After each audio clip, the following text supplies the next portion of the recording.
Ayan nagluluto tayo ng sinantulan mga kabuking. Yan. Yan ang bisa. Ayan Nandito lang tayo sa labas ng bahay ni Kuya Paeng. Yan ang ating paligid.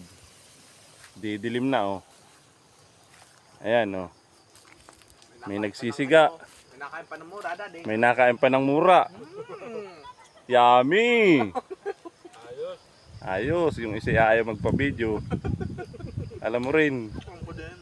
Pero arang cellphone kay gagan rin, mabilis para hindi Wing! Ayan, may nagsisilab. May nagbabalibol, ayan hindi pala volleyball, tennis. Tennis ba yun? Badminton pala. Gabi na, nagbabadminton pa yan Owabel compound. Yan Luluto natin. Matatalo ko sa list ng mga may kasalanan.